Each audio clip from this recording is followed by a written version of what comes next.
suddenly you focus in a different way. You see different things because from the new embodiment, you have a new perspective.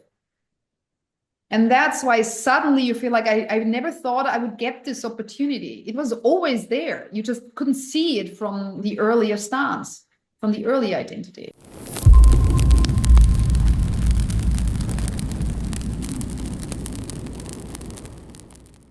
How can I embody new patterns more easily? Like sometimes I feel like I fight for the new patterns and I know it's completely the wrong the wrong way to go for it. But Yeah. yeah, it's I just wanted to know how to go for it more easily. And I suppose you will talk about identity shift because that's maybe it's just my guess. And if it's the case, how can I achieve that? How can I work with that? How can I do that? Yeah. All right. Identity shift. It's my favorite topic, co-favorite topic. Mm. Um, I had it yesterday with a dear friend of mine who's also a client and a business partner. So we have a lot of interfaces. And he asked me to help him, like to guide him through his big identity shift at the moment. And I think the clearest thing that came from it, as in his epiphanies, was shifting identity is nothing you do within, I don't know, 7 days. I just found some Instagram thing, shift your identity in 7 days. And I'm like, sure. Identity shifting means you have to totally shift your whole life in every single existing facet, which means it's not a process you do within a couple of days. But I think the most elegant way to do it is, first of all, you know where you want to go. You Yeah. see yourself, you have a vision. And then the vision is a vision, which means usually it has some emotions attached to it, but not strong enough, because if the emotion was super strong, you would already be there because it would be your normal. So you have a vision and you have some emotions attached to that, and you have a desire to go there. The Mhm. clearer you can step into that and hold the normal stance of embodying that. So it's not exciting. It's not a relief. It's not a big victory. It's normal to live like that. Mhm. And that's basically like the stance that we have to get into if we want to shift into something more of us. It's not necessarily better, but it's more. What's the question? So in the beginning, the desire should be very big, and then the more you go into your future self, the desire will get lower and it feels more normal. It's not that the desire is lower, it's that the excitement is lower. Excitement is lower. The desire is still there. The question is, do you feel like I need to is it like a, oh my God, and when you step into it, you cry with the joy of it, with the relief of it, then you're quite a bit away from that, because you wouldn't live like that in total constant excitement. Yeah. You will live in, this is normal. I embody this. Yeah. And I think the somatics of that kind of manifestation practice, what we're in there, the identity shift means that you first know who you want to be there. Like, who do I have to be? And then from that, you reverse engineer the trackable behavior. So how would I walk and talk and speak and feel and live and travel and eat and everything we do? How, like, Michael, future Michael, what's his trackable behavior in that particular vision that you have? And what you can do here is that you basically copy that from other people who live like that. So not like you don't find one particular role model, but you find many. You put Mhm. them around your table, your inner table. I always call them the council. Yeah. And you say, okay, I admire this particular person for this personality trait, for this trackable behavior. The reason why you admire it is because you already recognize it in yourself, in the other person's mirror. And when you have that, you say, okay, how does he, I don't know, let's say walk for simplicity's sake? Is he strutting or is he, I don't know, what is he doing?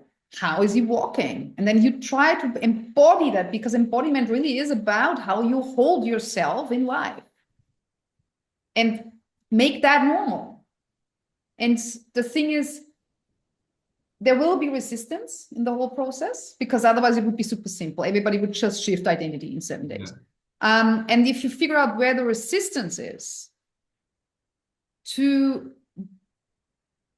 there's two things. So first of all, you're kind of wanting to go somewhere that's basically, it has a chasing quality. You don't want to chase. You don't want to lean forward, but you basically want to stay so solid in yourself and adapt to that new trackable behavior, this new identity, that you just make the new surroundings visible. You don't need to attract anything. You don't need to go somewhere. You just need to make things visible. They are already there. You just suddenly you focus in a different way. You see different things, because from the new embodiment, you have a new perspective. And that's why suddenly you feel like I never thought I would get this opportunity. It was always there. You just couldn't see it from the earlier stance, from the early identity. So that is the practice, basically. First of all, it has to be without much excitement. It has to be a yes, of course. Very natural. The second thing is, where there is resistance, there's one single way to be in the receiving mode.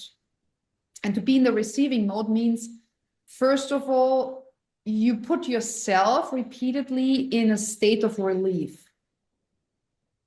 Like, there it is. Whatever it is, just small, like during the day, relief. And then when you feel the relief, you add gratitude. Thank you. That puts you in the receiving mode, and then the resistance is gone. So that's two different kinds of practices. There's so many other things that you can layer on top of that, but I think those are vital. Yeah, this is beautiful. And for me, I struggled a lot physically with some kind of disease, and my nervous system is sometimes quite unstable, and I feel out of my comfort zone. Like I feel like in a panic, or not panic, but in fight or flight quite a lot. And I want to do more, to push more, to grow more, but it feels very unsafe very often in my body. And I was wondering how I can grow and get more resilient without harming my body. We talked about resilience earlier. You need stability first. Yeah. And stability means that you need to learn to receive without being scared of receiving what you want.